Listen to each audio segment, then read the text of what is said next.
20, so that's okay, that's good.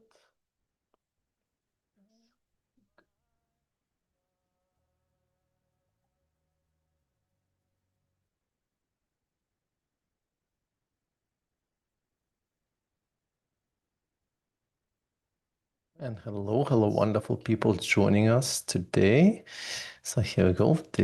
I can hear myself twice, so I better mute myself over here. So welcome everyone. Fantastic to have you. So many people have joined. That's unbelievable. So welcome back everyone. We'll start in around maybe a minute or so from now. Oh, I see some familiar faces. Hello, Gilad. Wonderful to see you. You haven't changed.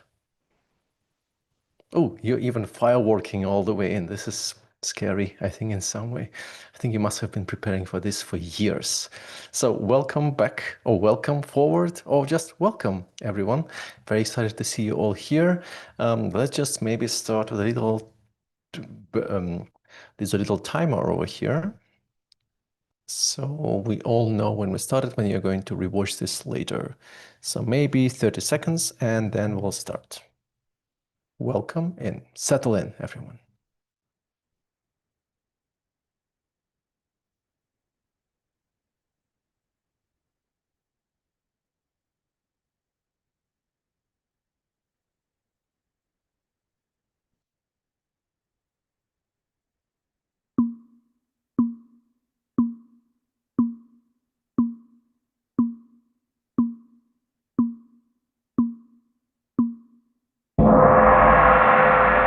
And I think the gong has gone, so we probably should be starting. So hello and welcome, everyone. Fantastic to see you all here.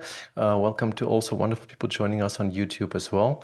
I think that maybe a few more people will join us as well. We know how this usually works. First of all, could you please write in the chat just where you're connecting from?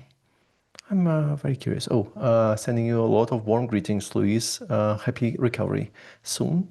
All right. Oh, wow. Berlin. That's probably just around the corner right here. Nebraska, Latvia, San Francisco. Incredible. So welcome, everyone. Wow, this is a lot of countries. And when I look at YouTube as well, this is probably going to kind of take a while until the comments will come in. So welcome in, everyone. Fantastic to have you all here. There are very simple rules of the game. Now, first of all, I have to ask you, can you write a plus in the chat if you're attending something like this with me for the very first time? Okay, a lot of first timers. Could you write a star if you can find one? I'm sure Gilad can find one. If you're attending not for the very first time. Okay, a few stars. Oh, wow, you have a lot of stars over here. Fantastic. Excellent. Indeed. So there are very simple rules over here. First of all, the important rule is you don't have to take notes all the time just to make sure that you actually have everything. Everything is here already. So I'm going to drop in a link to the chat in here, which is where you will find a Google Doc, and I'm going to drop it in our YouTube channel as well. This is where you will find everything. I'm not sure if Google will sustain so many visitors at the same time, but you will find a lot of links here. Obviously, I'm going to show a lot of examples and references that you can then use later. There are also tons of slides. To be specific, I think something like 1,000+ slides. But you can find them on Dropbox and on Google Drive, because I know that some of you might be connecting from a place where you might not access Dropbox or Google Drive. So these are the two options. Then there are also some notes that I have added in around the design workflow and, of course, around the complexity, navigation, search, autocomplete, sorting, and many others as well. So a lot of those examples that I'm going to show are already here. So you don't have to take screenshots, although I do encourage you to just take notes because you might want to refine things later. But you will find all these links over here already. Now, this Google Doc is not going to disappear magically, I hope, unless you delete stuff. So please don't delete stuff. That would be very nice, right? Also, what you will find here at the bottom, all the way down, is more stuff, like stuff for AI, enterprise design systems, and a few others as well. Plus, if you are not sick of me after 1.5 hours of us doing this together, there are 2 bonus points. One bonus is accessibility workshop, which I recorded, I think, something like 4 months ago or so. Oh, we have Matteo with guitar. Okay, I'm surprised. Let's see what happens next. And you will also find a search workshop. Both of them are 9 hours. So if you haven't, well, hold on, 7 hours. So you have nothing else planned for today, good luck. I wish you luck indeed. If you have any questions, obviously we'll have time to ask questions here. So I'm going to stay probably like 1.5 hours later after this, right, to make sure that I answer as many questions as I can. But if you have other questions, or if you want to work together, which could be fun too, please drop me an email and let's make it happen too. Okay, enough of that. Also, everything is being recorded, so if you're just jumping in or if you need to leave early, not a problem. You'll receive a link from Maven where you will find the recording and everything else as well. All right, this is sort of this stuff around. The question that always comes up, where to find this document. I try my best, and apparently I didn't run enough usability testing on this. This doc right here is the link to that file. It's smash.by/maven26. I'm going to type it in the chat and also type it in YouTube, so we all have that. With this, I think I wasted 4 minutes of your life, so let's better start and let's go all in, because I have a strong assumption that you are here because you want to explore this magnificent world, right? Well, hopefully, otherwise that would be a very sad investment of your time and effort, right? So what you will find over here, right, is Nisha is rating that can't access the link, so this should be working. If not, I'll make it accessible later, right? What you will find in the session today is something that I wish I'd known earlier. Now, for the last, 10, 11 years, I've been spending a lot of time working in very different organizations and companies. And I think that if you are attending Designing for Complex UIs today, probably you are working in some of them as well. So I was working with an accounting software. I was working on an insurance with an insurance company. I was working with the public service, and I still am. I was working on CPQ systems. I was working on B2B systems. And in not a lot of those environments, I realized very quickly that many things that I believed were true were not true in these sort of environments. Now, the context with which I come to this is looking maybe very similar to this. Does anybody feel home in any of those environments? Anything feels like, oh, that's me. That's me. I belong there. This is my world every single day, or every single of my life is this. Well, if you are in those environments, right, they actually have a lot in common somehow, right? When we look at all of this, we could say, well, healthcare, EHR systems, CRM applications, procurement software, banking, CFD products, enterprise resource planning products, analytical dashboards, and stuff like that. There's a lot of complexity in some way. If I ask you, do you feel like this stuff is easy? I don't think that anybody would ever say, well, this is a relatively straightforward field. I have nothing to do there. However, the complexity has a lot of sides, and I want to really dive into this and leave you with a bunch of tools and techniques and patterns that you can apply right away. Again, mostly things that I wish I'd known earlier, right? And of course, when we look at this world, we can explore it from very different perspectives. One of them is this. Now, this does not look like a simple application that you would use daily, although maybe some of you, for some reason or another, are using this daily. Hello, everyone. My name is Vitaly, and I live in Berlin. I've been changing dentists just for fun. I don't know if this is something that you practice every now and again, because it's extremely exciting to me to see just what kind of dentist application they would be using. This is remarkable. So, Sam, we are in the same boat. This is incredible, right? And when you look at this, does it feel complex to you, everyone? Well, the way to articulate here, because we have like, 500 people, 600 people here, is by writing it in chat, yes or no, maybe, right?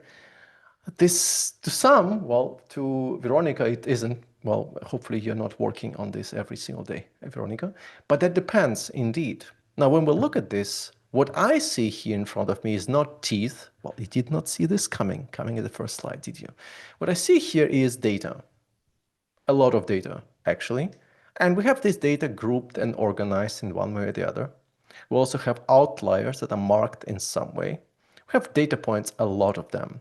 And of course, you can drill down Okay, this was supposed to be a joke. It was supposed to be funny. Sorry about that. You can drill down and actually explore one specific subset of data very carefully. You can edit data, you can change data. And of course, you have something like, those sort of profile settings and calendar, because every single enterprise application needs a calendar. This is just not going to work otherwise. And then you have all of those other things, like, for example, changing the view to look at the data, exporting the data, importing the data, dealing with the data, manipulating data in some way. It's all data.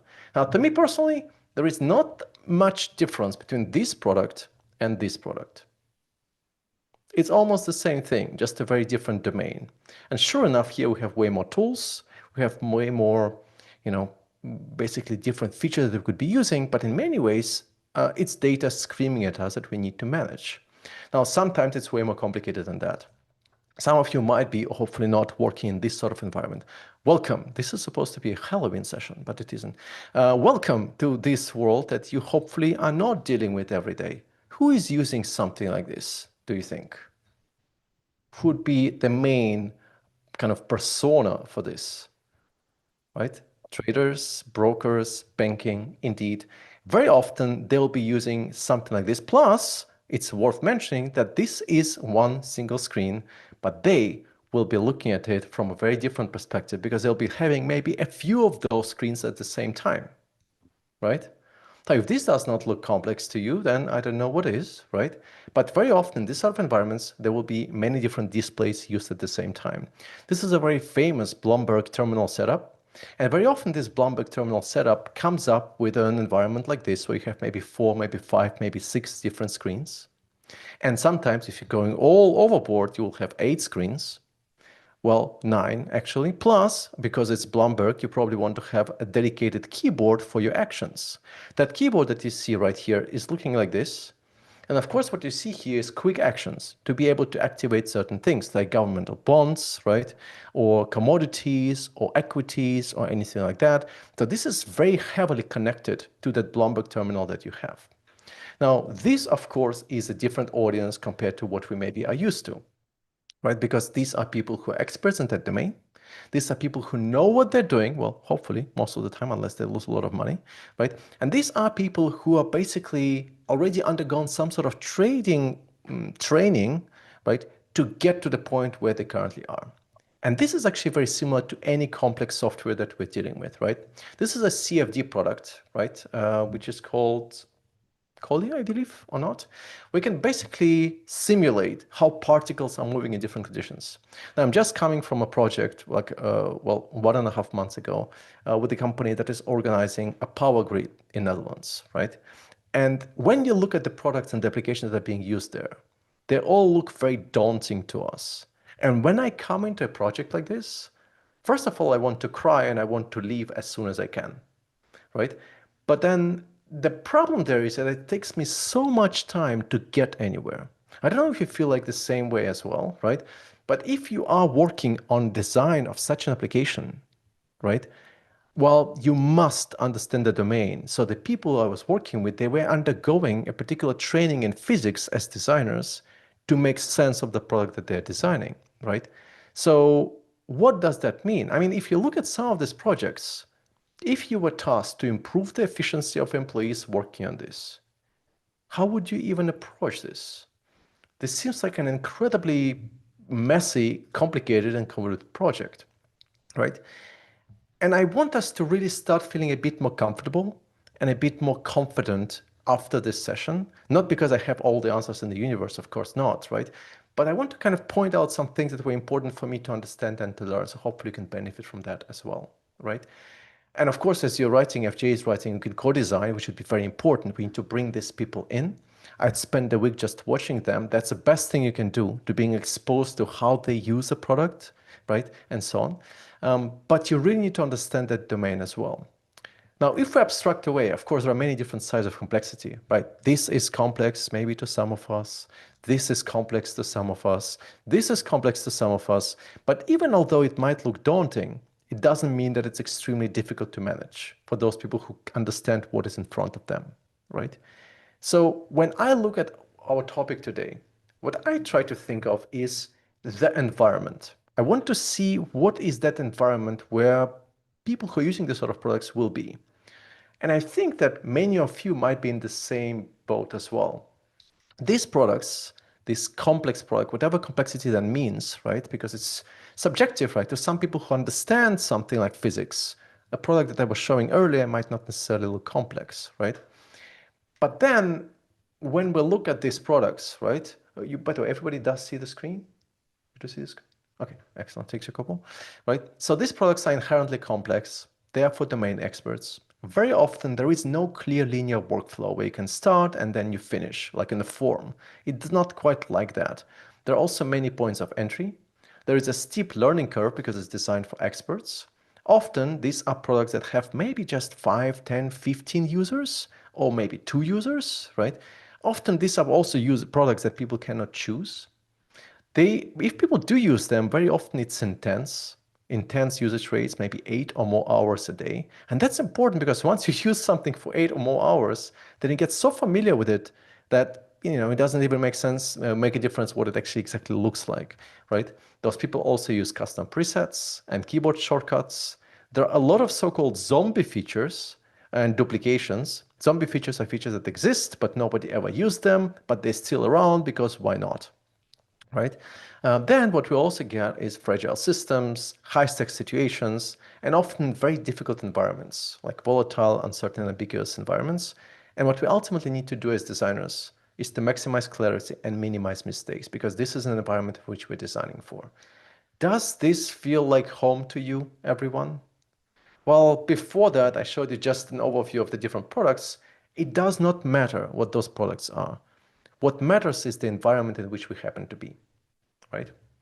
Now, okay, I see a bit of support here. VUCA is one of those mental models about how to think about those sort of situations. If you type it in on Google, there is basically a big overview of situations that you might want to deal with. So this is situations which are complex, volatile, uncertain, and ambiguous. This is where the abbreviation VUCA comes from, right? Okay, so how do we then deal with it? Now, first of all, I think it's important for us to be understanding why things actually even look complex or kind of appear complex to us. And for this, I want to kind of really start zooming in and try to understand how people would use in a product like that. And in the end, you hear a lot about people speaking about managing cognitive load, right? Things are complicated. We need to make things easier so people can manage it easier. So we reduce the cognitive load here. And I was obsessed trying to understand what it actually means.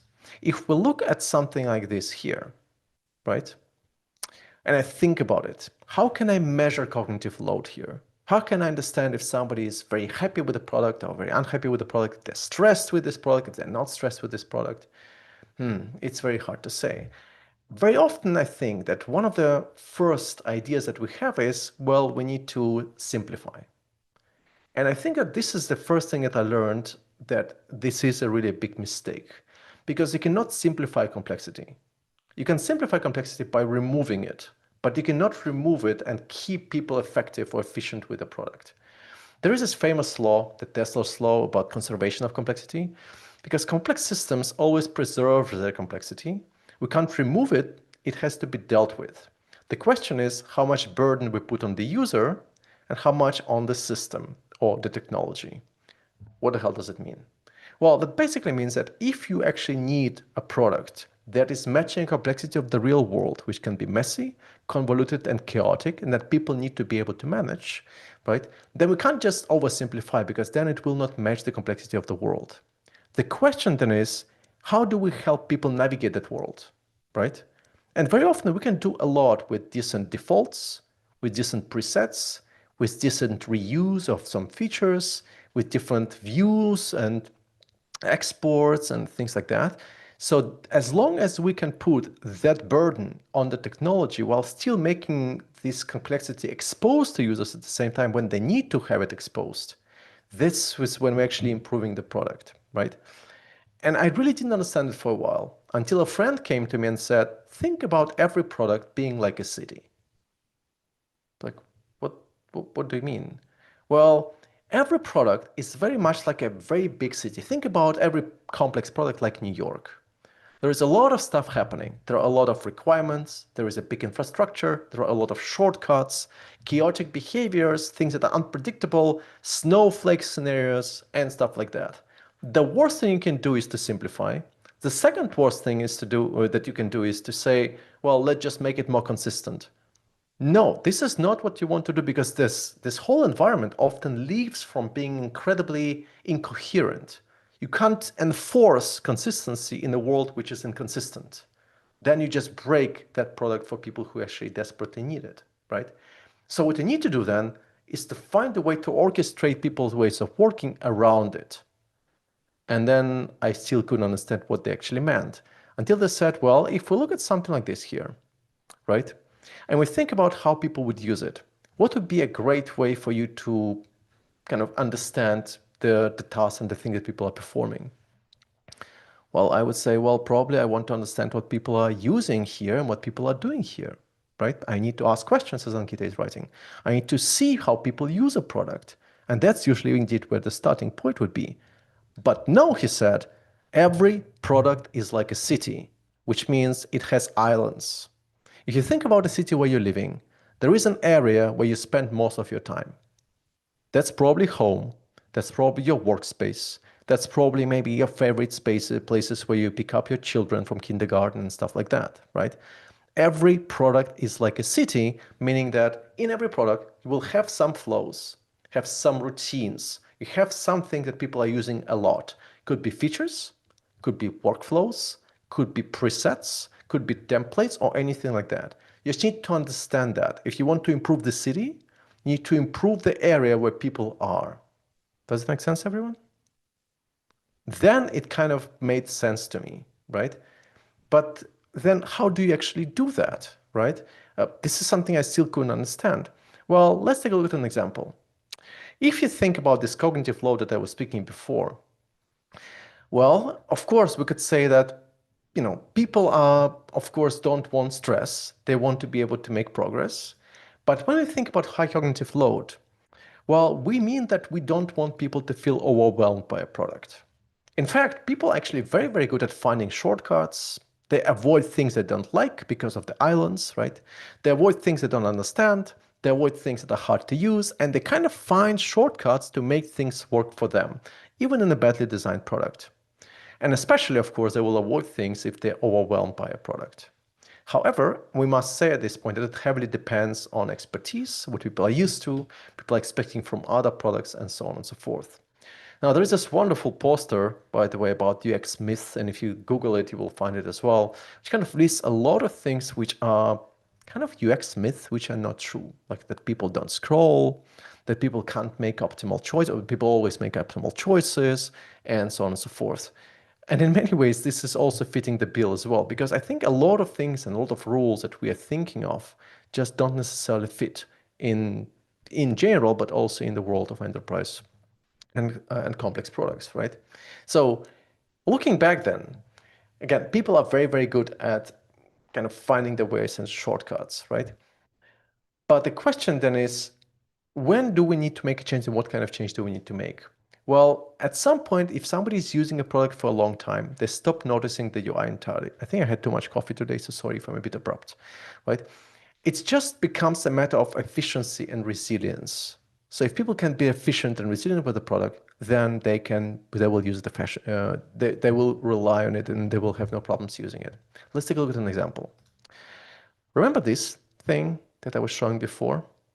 How would you even go around designing it? So I want to show you this case study. This is not a project that I was working on. This is a project from an incredible design agency called Creative Navy from London. And I was really, really impressed by what they're doing. So what is it? This is a product that's called Gexcon. I don't know if anybody is familiar with it or something like this, but this is a 3D simulation software. It is used by engineers to model fires and explosions. These engineers are called CFD engineers or safety analysts or process engineers. As they discovered in this 3D simulation software that exists now for 15 years, there is 1,500 or something of highly interdependent parameters, right? To define, I mean, I'm obviously not an expert in that domain, to define any kind of parameters for simulate fires and explosions. And when they started working on this, what they realized and what came from stakeholders is actually there are two levels of complexity. There's essential complexity and accidental complexity. Can you guess what that means? What could that be? What does essential complexity mean? What does accidental complexity mean? This is something that you will hear quite a bit in similar environments as well. I'm going to leave you just maybe 5 seconds, like 15 seconds to answer.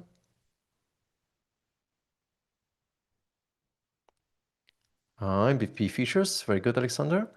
Accounting for past architecture decisions, signal versus noise. Could be, but it's actually a thing, they're thinking about it differently. Essential is something that you should not remove. It's an important complexity. This is complexity that reflects the scientific logic that is required for accuracy of that product. It is really critical, right? But there is accidental complexity, which came along as a result of poor legacy design over 15 years. It's just something that accumulated as UX debt over time. This is when people accidentally make mistakes. This is when people accidentally don't find what they need, and so on and so forth, right? So essential complexity, very important, cannot be removed, should not be removed, right? And accidental complexity is something we absolutely need to reduce or minimize. They had three goals: modernize a legacy system, support high-speed expert workflows in that product, and create a clearer learning path for new engineers. Now, fortunately, you could say, well, but it looks great, right? Well, that's not quite what it looked like. Well, get ready, buckle up. This is what it looked like when they started. Does it look better? Nicer? Romano is like, it's okay. It's okay. I've seen worse. I think Bobby is not impressed. That's okay, Bobby. We'll get through, right? So what was the journey there? Well, the journey was, well, let's figure out what the hell we're going to do here. Now, typically, we think about it as a simple process. We do research, we evaluate options, we do all the double diamond, but you will never get the chance to do proper double diamond at this world, right? Here, you need to kind of jump in and understand the domain first. This is a different world. And so what you have here and what they started with is domain learning, right? In any complex environment, you need to start feeling comfortable. I've been in situations where I haven't been feeling comfortable for 1.5 years, maybe 2 years. And only then I actually started getting a sense about what is actually that we're doing here. So they studied everything they could. The fundamentals of the domain, the manuals, the docs, the internal training videos. They did some control tests in the environment. They studied workflows and edge conditions. They studied so-called trusted methods of operation, some workflows that should never be changed because they kind of need to really match physics, right? They interviewed people and they conducted those interviews with 24 users. And that's important, and I wish I actually thought about it earlier because I just didn't do it. They conducted 23 working observations, literally observing people using that product for their work, spending time with their end users, right? They also conducted 9 sessions with stakeholders, PMs and developers, to understand the logic, the complexity, and stuff like that. And for some things, especially related to legacy, they had to reverse engineer the workflow sequence, right? And as a result, they created something like this from each testing, right? This is a tester, this is a power user, 13 years of experience, and they ran them through some of the most common tasks that they were performing and asked them to rank how they kind of perceive that task for them, the bugs that they reported, and anything else that they might be kind of exploring there as well. Right. One significant part that probably is very common to you as well is that sometimes, and this is where complexity for us lives, we have a lot of nonlinear workflows, which means people just jump in somewhere. You can't just say, well, people are going in a very predictable kind of sequence of actions. Well, not quite. Sometimes they would be starting in the same place, but sometimes they would start also at very different places. And very often they will be conducting the same sequence of actions, but in a very different order.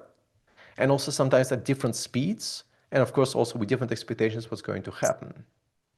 So to make sense of it, they did one thing that I now do all the time, which is task analysis. Has anybody heard of task analysis before?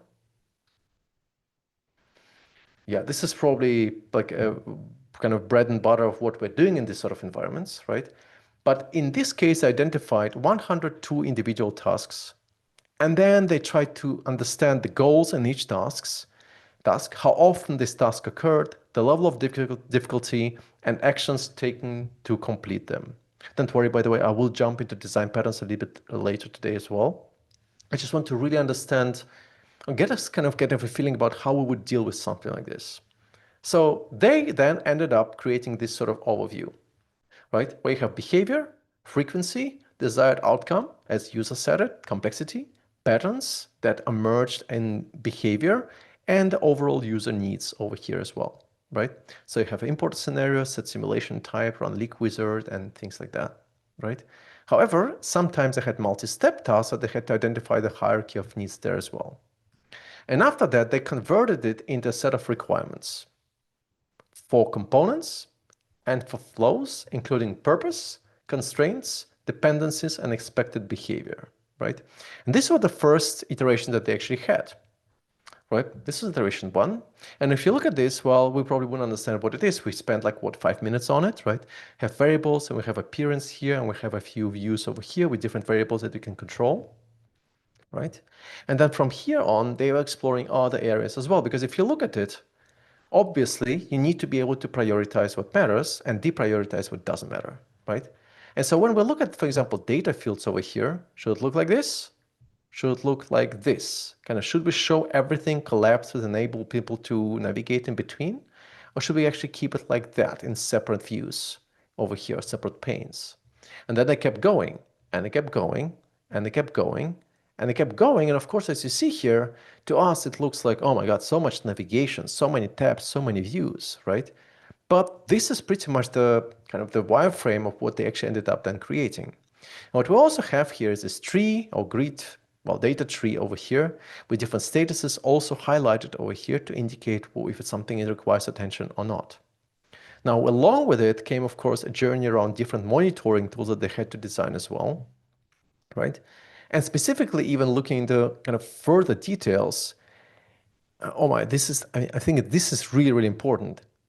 What they had to understand is different situations and different states that we actually would have for different types of situations that you have, or mixtures that you have in the simulation, right?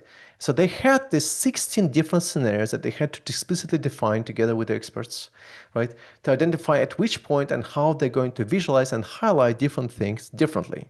Out of that came a design system for each of those states that you see all the way on the right, right? And this visualization over here, right, and the physics of it, right, is basically coming from that design system then as well. And so you have project outline advanced options over here. So, and then you have this gas cloud for one of the few that you actually have here. And this is quite common, right? Because when we look at this, we have a global navigation over here. We have the secondary navigation related to whatever it is that's selected over here, with all important tasks that have been prioritized in these journeys, in the user sessions. Right here, it seems like a lot of links, or a lot of buttons rather, right, that seem to work for them. And then for a level of whatever it is that you're actually presenting over here, right, they actually highlight this part, which is basically the project where you can build it up as an engineer. And then for each of the selection, you actually have this navigation going from left to right. Very common. When it comes from to navigation, we go from global to local, from top to bottom. And when you change the level of detail, you go from broader level of detail to deep details from left to right. Right? That's a very simple principle over here. Nothing super fancy at this point. But what was really important, I mean, when I look at this, it's just a remarkable amount of effort that was required for this. They had to think about mnemonics conventions for RGB colors. Because when people are looking at a model from different perspectives, they need to understand which axis they're operating on, right? And so what they had in the end, they defined these different colors for X, Y, and Z. And then when you're exploring a model, they need to be able to get a hint about from which perspective you're exploring it and what is happening where. Now, obviously, red and green is a color blindness issue, so that's not necessarily the choice that I would make, right? But they did a remarkable job on this altogether, creating this whole design system also around specifically those parts, right? And this is how all of this came together. Now, this is a very short overview. If you look at the links in the Google Doc, you will find a detailed case study on this, which I found fascinating. But what I was really impressed is the outcomes that they actually had as a result of that. Just basically following top task analysis. They reduced time to first successful simulation from 4 days to 6 hours on average. They reduced configuration errors per simulation from 5 to 8 to 1 to 2. They reduced time to fix a mistake on average over a month that they were actually measuring it from 4 to 6 hours to 20 minutes. And active users per team increased from 1 to 3 to 4. And then training onboarding was reduced to a bunch of short webinars and videos, right? So obviously it would be nicer to kind of convert it somehow into cash, right, as Jeremy is writing, right, to make a point about that. But to me, this brings a couple of takeaways, right? One key takeaway is I think we can understand, I mean, they did it. We shouldn't be underestimating it, right? Altogether, the whole project took what? 7 months for design execution, 6 weeks for exploring UX options, understanding and gathering requirements, and then 4 weeks for that research, right? So that makes 10 weeks plus 7 months, that makes for around 9 months, right? That's manageable, right? But of course, this part is the crucial part. And this is, there is a reason why I wanted to highlight it, because I think it just shows that if you actually spend time with people who are using the product, right, you can understand the situation in which they happen to be, and actually out of that define those tasks, and then out of those tasks prioritize what needs to be in the UI, what isn't. Just to give you a sense about this organization, they're called Creative Navy. By the way, I can highly recommend their Medium as well, right? Over here, they have a bunch of stuff about all kind of enterprise systems and enterprise products too, which is really, really fascinating to look at, right? So please do take a look and explore that as well. And so what does it mean for me then? I frankly don't know, Sharon, what the team size was, to be perfectly honest. When I look at this and think about it, again, coming back to this, right? Every product is like a city. We just need to understand in some way or another, right, what people are actually doing in that city. And with that, I want to highlight some patterns which I think could be helpful to us to actually start feeling a bit more comfortable in this environment.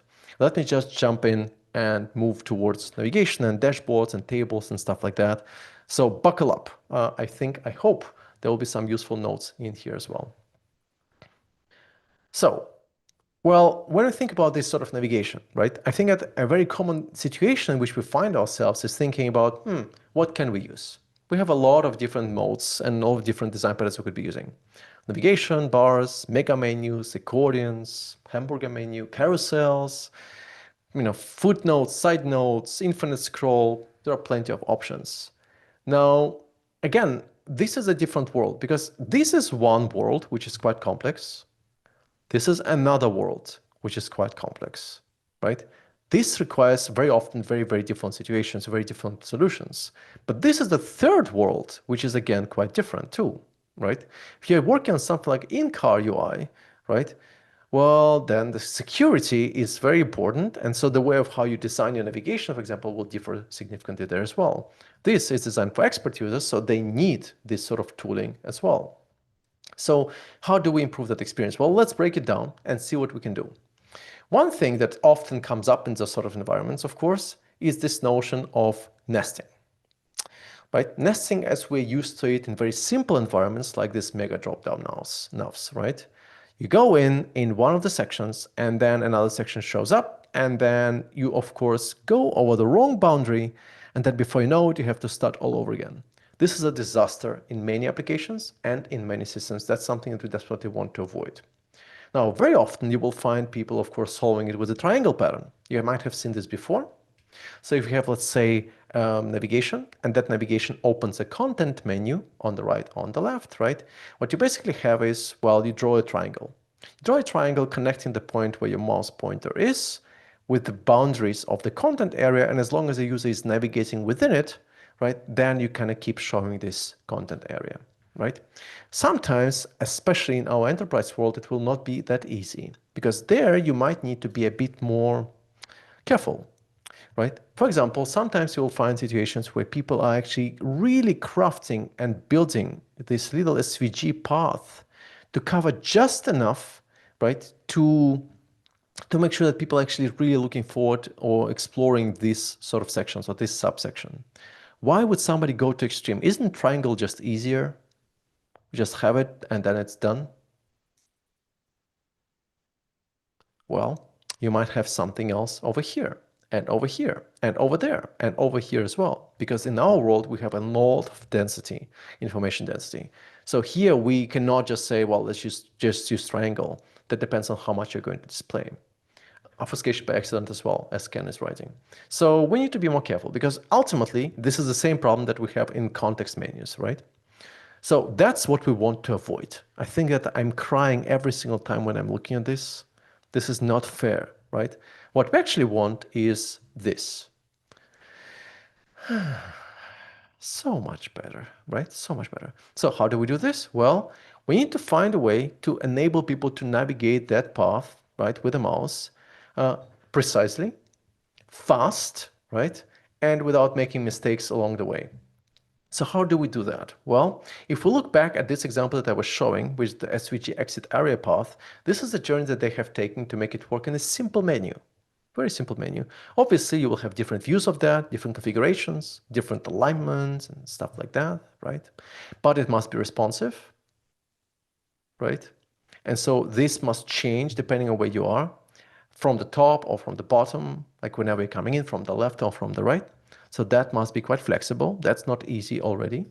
Then, of course, as you keep going and working through this, it needs to support right click, probably. And as you're navigating between the area where you tapped on it to open that menu, you need to kind of make sure that it's also fluid, right? Then as we keep going, right, very often what you also will end up is sometimes you will not have space on the left, sometimes you will not have space on the right, sometimes you will not have space at the bottom. So you need to kind of accommodate for that as well. But what if you have a lot of stuff, right? Your context menu will need to move left and right and up and down in exactly the same way, right? We just need to make sure that you actually accommodate the space that is required to show it in full entirety, right? And then, of course, as you start using it, you need to support keyboard. When you're dealing with expert users, this is something that they will want to expect, right? So you need to be able to navigate by keyboard as well.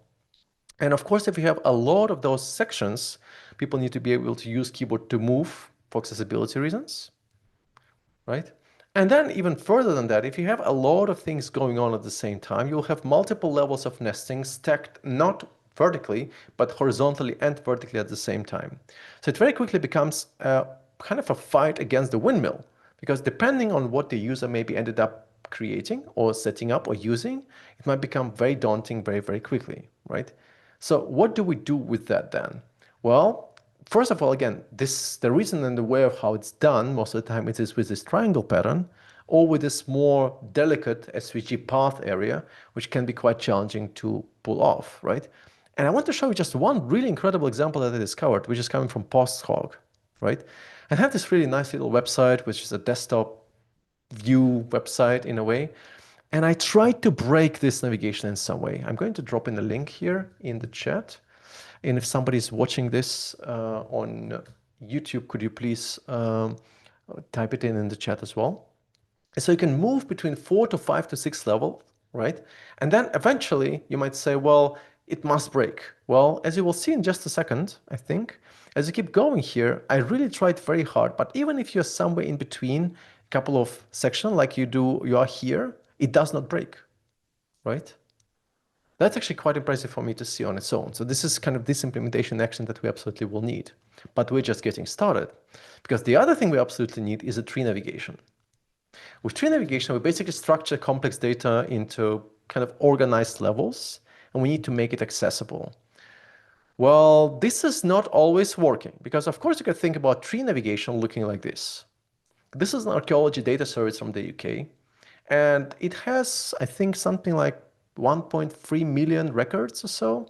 That's a tree structure that we have there on the left. Every time I look at this, I also have to cry, at least a little bit. Do we understand why we have all these empty lines and how this exactly works with the radio button? Is it a radio button? I'm not sure. Sometimes it is, sometimes it isn't. You never know. This is a mystery. That mystery you might want to resolve if you go to ADS website at some point, right? There's a lot of stuff happening over here. right? Now, this is a tree structure. Now, this tree structure could be represented in different ways. If you look at medical healthcare software, right, it might look something like this, right? Not for main navigation, but for content navigation. This is coming from General Electric's healthcare system. And what you have here is a primary navigation on the top. And then you have a content navigation, which of course will be using this sort of structure, right? But if you have 4, 5, 6 levels, it will be almost impossible to pull off. It's really, really hard to pull off. Now, in the case of General Electric, what they ended up doing is creating a design system for this, looking into different types of those tree structures, like text label only, text label with secondary text label with an icon, and I really appreciate the effort to creating all those icons, and also text label with icon and secondary text, which might be needed at times as well.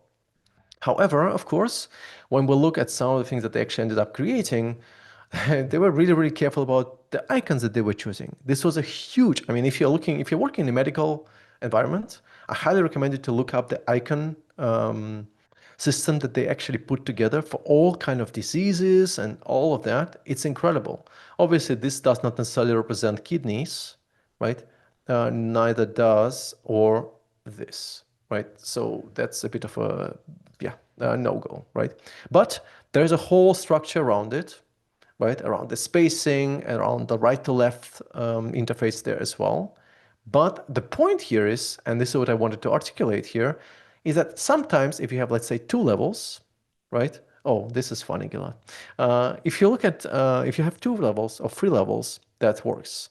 But if you have 4 levels, you need to do something else, which would be called relationship filtering.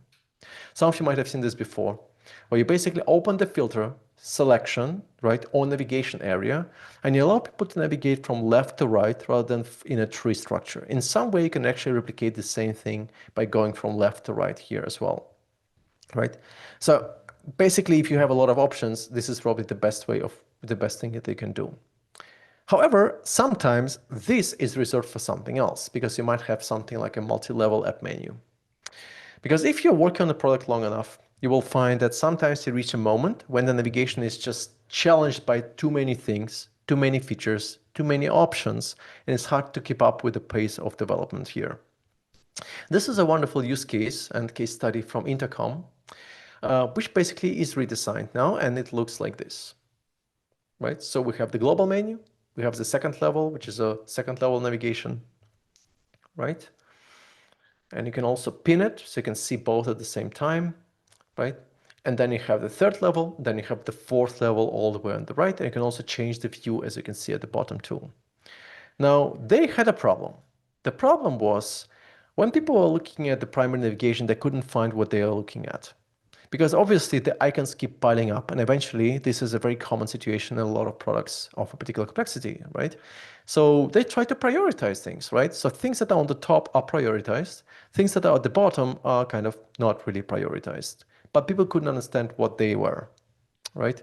So they started in a similar way that Creative Navy did. They mapped out the flows of people, the needs, the hubs where they spend most of my time. Again, every complex product is like a city, but also the obstacles without breaking what's already working. So they started grouping, using card sorting and things like that to understand what people are, how people perceive and understand distinct sections on the site, right? And then they didn't want to simplify. The point was not to simplify, but rather to see how the connections are perceived by end users. And so when they started kind of looking at it, well, proactive support is proactive support. Context is context. There's nothing fancy here. But then if we look at something like, let's say, knowledge, well, people were considering knowledge as a part of it, but also things like help center was considered to be knowledge, right? Channels were perceived as settings, but also intershop was perceived as settings. So there were a lot of things that were actually flowing into kind of a common shared space. And so they did want to simplify the structure, but actually by restructuring it. So by bringing similar things together, creating new homes for old content, prioritize and deprioritize, of course, and streamline key flows that people are using a lot, right? So this is what it came to be then. So because people perceived help center and knowledge as one thing, they just combined it into knowledge. So the help center would now live here. Not very surprising. They would also look into FinAI agent and automation, which people perceived as being AI and automation. which they combined. And they ended up also just putting things together into settings that people perceived as settings right here, while offloading other things here on the top, right? So this is in the end the information architecture that they actually ended up creating. And this is the new navigation that they ended up creating. Now, the one pattern that they used here was a little bit surprising to me because they actually used chevron and plus at the same time. Now, do we understand the difference between them? Because they prompt different actions.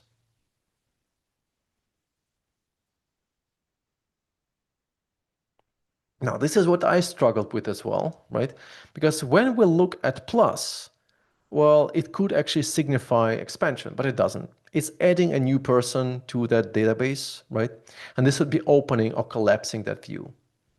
Well, as long as the tests are proving that it's working for the customers, that's the most important part. But to me, it was not very obvious. So this is what it was before, and this is what it was after, right? We have basically very similar things on the top, although some things have changed. Like we can have a long conversation about this later, but you see that right here they were using my pronoun, my reports, my favorites, and so on. And they changed it to your reports and your favorites. Again, we can talk about that later. There's a whole article I wrote about this. It's a very long story, right? But then also other things here, like, so there is human support folder now. There's automation folder now, right? There's proactive support as well. And then instead of edit sidebar, they have manage, right? So if you want to look at it, if you just type in intercom redesign case study, you will find it as well, right? I think it's quite fascinating in many different ways, right? However, one thing I do want to mention here, again, this was the outcome that they actually ended up with, right? And of course, they went through a lot of different iterations on this. A menu that splits inbox in other parts and others as well, right? So I don't want to just waste too much time on this, right? But one thing I would probably think of here, and this is something that I learned from my experience, that is usually it's a good idea to at least consider adding text labels to icons in that primary navigation. Even although you might think, well, this is not needed, people learn. Yes, people learn, but people also forget and that they need to relearn. Now, just think about how often do you actually need to hover over this icon, whatever it is that you're using maybe in your products, to understand what is it actually again? Is it that one or is it that one? Now, there are only few universal icons, not many actually, and chances are high that very often the icons that are used in your product will not be that universal, right? For example, if you think about creating and editing, could be difficult. Saving and archiving could be difficult. And typically scanning 10 words could be actually faster than scanning 10 icons, especially icons that I find that are difficult to understand. So I would say when I would kind of rethink the navigation, I would think about maybe adding labels first and then removing them if we know that they're not needed, right? So that might be kind of a better scenario as well, right? So there is that. But also I think it's just one more thing on navigation that I wanted to highlight here. Oh my, there's so much stuff on the that I have here in the slides, right? But one thing that I wish I'd known earlier is this idea of navigation queries, especially in those complex environments. So please keep that in mind as well. The idea behind navigation queries is simple. We help people construct their own path towards where they want to be. Now, how does it work? Very simple. We basically really give people an option. This is the website of the city of Düsseldorf in Germany. And on it, you basically say, well, what do you want to do here? Well, I want to book an appointment. For what? For a consultation. Boom. You give people directly the path to where they need to go. It's not replacing navigation. It's not replacing search. It's an additional way to help people navigate where they want to be. How do we do that? The same story as we heard before. We do task analysis, and we try to understand what are the type of tasks that people are performing. It's a task-based navigation, as Vina is writing. And then we basically have drill down options. Maybe one section, or maybe two drop downs, maybe three drop downs, maybe four. That's something that I was suggesting as I was working with the European Parliament, right? We basically look at what do people want to do here. And we broadcast or kind of make them front and center, and then we drill down faster. That might work really well. If you look at something like AO.com, which is kind of a really nice example of this in action here, you go in and you start on the homepage and you're being asked 4 questions. Hey, what do you want to buy here? Right? And I want to buy maybe a washing machine. Okay, what kind? Front loader. Okay, how big? Big, right? You define a pricing range. You have four most important filters defined right away within 9 seconds. Good luck doing the same when you're actually going through navigation and categories and search as well. This is remarkably fast. You'll find it in many other places too. Like for example, in Everence, I'm a business and I'm looking for a group health coverage. Go. That's again a replacement for navigation. No, not replacement, sorry, but an extension of navigation, which could be quite powerful too. Just whatever you do, please don't do this. This is coming from a wonderful coffee shop in in Eindhoven, in Netherlands. And you have 4 menus for free, right? For the cost of one, if you like. You can open all of them, like literally all of them. And when I saw this for the first time, I thought something is maybe wrong with me or with the world. I'm not quite sure. You can click on menu and then nothing happens. You can click on the hamburger and then you have your social media. You can have your primary navigation when you click on the menu and then you have a hamburger icon where you can open things as well. Sad times, very sad times. All right, but moving along, right? What we also have, of course, is beyond navigation, just, maybe 20, 25 minutes, everyone. Please don't leave just yet. I have the best part in the end. I think we also need to think about the filters. So with filters, it's a separate story. I mean, friends, I'm really so obsessed with those patterns somehow. I don't know how I got into this, but when you start looking around and you find some things that really work, I just want to share it with the world, right? This is just, I just wish more websites were actually better designed. This is sort of my passion behind it. So when we think about filters now, kind of moving on from the world of navigation to filters, right? One thing that was very surprising to me is that very often when we think about filtering, search, and sorting, they're perceived as the same thing. People don't perceive it as, 3 different activities, right? Like I'm searching first, and then I'm filtering, and then I'm sorting. Now, people are searching, and filtering and sorting is kind of a part of it. So very often this kind of perceived as a single task, right? However, very often people do search first, then they filter, and then they sort. Now, in our world, it could look like this, right? This is a tool that's called Amplitude. Now, in Amplitude, things are coming together, right? Because we have here global navigation on the top. Oh, sorry, behind the hamburger icon over here, right? Then we have the things that you can do within that section, whatever it is that you're working on over here, with search as well. And then we have a kind of a local or more local view, because again, from right to left, it's becoming more local or deep, right? So we have some navigation here as well between the different tools that they are providing to you, right? And then we have these little filters over here, or selections, I should rather say, which basically influence the view on the right. And of course, as you walk through it and use it, right, you can also collapse that second level navigation, or filters if you like, right, to make space for this, right? And it's kind of pretty much the same pattern everywhere. I think that Amplitude is one of the really few products which I find relatively complex for me to be able to manage, frankly, but actually really designed fairly well, I would say, right? So from my end, right? And I'm happy to be proven otherwise, right? And so what we have here is, again, this global navigation, second level, and then we actually go in and actually have this content view over here. Now, why does it matter? Well, it matters because when we actually think about how filters are perceived, of course, they very often indeed are on the left. However, right, when we look at the filters on the left, sometimes it can be just utterly broken. This is a famous and horrible, horrible, horrible example from Dell. Sorry about that, Dell. Which is just utterly broken. It's just everything that can be broken is broken here. Everything, right? So you just go in and you select a couple of things, and then everything is being canceled except for the last selection that you have made.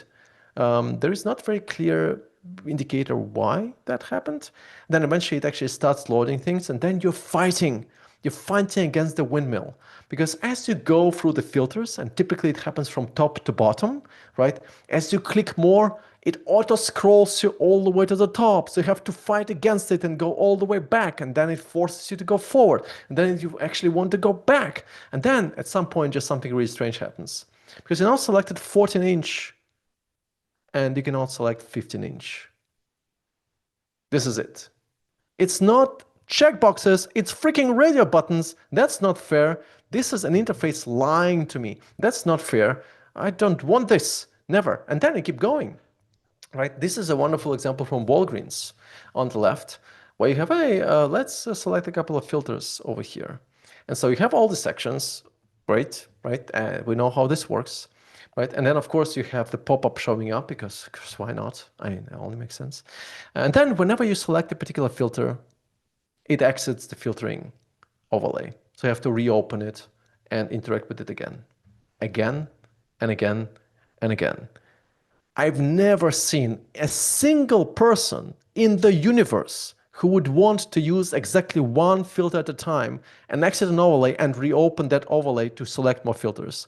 People often select 4, 5, 6, 7, maybe in an expert software, 28 filters at a time. This is a disaster. This is just horrible. And then we said, no, we can do better. What if we blur? We like blurring, right? We open the menu with all these filters selected, and then we have this blurring in the back, and every time you select something, you see the blur updating. Now that's fantastic. This is so helpful. I wish to see more blurring in my life, right? And then crush field. Crush field is a fun one. It does everything well. Pretty much. Well, most of it, except for one single thing. Whenever I select a single checkbox, I don't get to see an update in any results at all, but it just, let's have a dance first. I don't want to have a dance. I want to see more results, right? And I want to see more filters selected. Well, you can see that I'm being a bit obsessed with this. Okay, moving on from here, right? What do we do with this then? Well, when we think about this filtering experience in general, there are a few things that we can do which are relatively straightforward. First thing we need to do is to decouple filters and results, right? Because again, people rarely select exactly one filter at a time. Typically, they select more filters per session, right? And blocking the UI every selection is not necessarily a good idea. So how can we do that? For example, like this. This is a Stockholm University website with filters on the left and results on the right. And you just click. Just click. Right? Just click. And the results are being updated asynchronously on the right. It never bothers you. It's just there and it's helpful and it's useful and it just works, right? Plus also, which I find actually quite funny, it's not like links that you're showing here, you're actually displaying results immediately. Plus you can also filter the search results with search as well at the same time, right? So if you need to have filters on the left, we need to at least decouple what we have on the left from what we actually displaying on the right. But you also can actually display those filters above the search results, which is usually a better idea. So here, what you see here in Galaxus, and warm greetings to everybody who has been working on this website. It's a fantastic e-commerce experience, really. Although I never purchased anything, but I always go for the shopping cart and check out just because I like it so much. I just don't live in Switzerland, sorry. So basically what you have here is you actually selecting what you want to select first. You choose what you want to do, and then it's up to you to opt in if you want to apply it or not. And it's only when you actually select to apply it where it actually gets applied. That's kind of reasonable as well. Sometimes it can be a bit more complicated. This is a bigger library in in Denmark, I believe. And of course, what you have here is filters. You can also customize results, which is usually a very good idea for search in general, right? But then you also have these options to actually do something a little bit different with the result that you see on the right. I'm going to pause here in a second. You will see it in a moment, because some things might be a bit confusing. What does this mean? So we see this icon on the right, the red icon maybe. Why would you want to use it? So Ralph is saying unselect the rest. Ivan is saying exclude, uncheck, exclude from results. Yes, but at this point, some people might be confused. So if nothing is selected, then I haven't selected any filter, right? If I click on checkbox, then that filter will be applied. But if I click on that icon, it will be excluded. But isn't it excluded already? I mean, if it's not included, then I think in the history of the humankind, it must be excluded, right? Well, the point is Ah, very good, Ivan. It's not explicitly excluded, right? Yes, but the point here is, well, this is a really great shortcut. It's a very useful shortcut. Because what you can do here is you can say, I want maybe a few things that will be selected, like open access and articles and stuff like that, and everything else, but not this. This it should not be a part of it. So maybe you want to have a lot of broader sections, right? Or everything, but not this and also not something else. Because if you want to exclude two areas or two filters or two attributes, how would you do that? Well, you need to select everything else, right? Does it make sense? Right? So in some scenarios, this could be very, very helpful. It's just not very obvious about what exactly is happening here, right? However, one thing that I did want to emphasize here is that showing filters, applied filters above search results is very important. Like this thing, this disaster that we actually have with Dell is broken for many different reasons, and I can cry a long time going through this, right? But the problem is every time you select a filter, that applied filter is appearing as a chip on the top, on the left, right? However, because it always grows from top to bottom as you add more filters, it always changes the height of that box. So every time you keep going with the filters, you have to recalibrate your mouse because otherwise you will be hitting the wrong spot. Just because that area, that filtering area on the left, the sidebar on the left, keeps growing every time you actually use it. Does it make sense? Right? So as you click here, you cannot just click on the same spot. I mean, not only are you being auto-scrolled, which is a disaster on its own, right? So typically it's a better idea to actually keep those chips above search results rather than below them. Let me give you just a nice example of that in action. So for example, if we look at Yahoo, right? Yahoo has a screener. I mean, you can have many different screeners, my friends. Some of you who attended some of my workshops will know that this is also a way to design a screener, right? Now, if you ever experienced something like this before, I feel for you. If you haven't, actually, I feel for you as well. This is the world of filters. Look at these filters. Mm-hmm. This is like when you come in a product and say, I need only one single UI component drop down for everything, because why not? And those drop downs are huge. I mean, look at this. This brings back memories, maybe to some of us, right? And then, of course, you could say, well, but what about pagination? Good thinking, good thinking. You're very creative. Let's go all in, right? I mean, why not?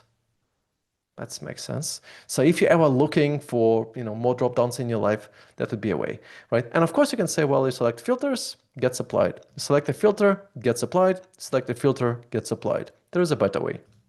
A better way would be something like this here. Now on Yahoo, when you go into screener mode, right, you also get your filters, but the way it works is very different. So here you have this overview, remember? This side panel that I was showing earlier, right? And here you have search. If you're looking for, let's say, something like earning per share, right? So here we go, navigation, boom, boom, boom, navigation, boom, boom, boom, navigation, boom, boom, boom, and done. However, the problem is that it doesn't update automatically, so you need to actually apply every single time. That's a bit of an issue here because you don't even see it when you actually start navigating. So it would be nice to be able to apply it all in batch, right?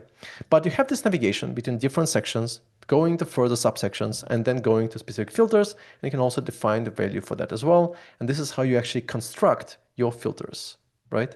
So that's pretty cool.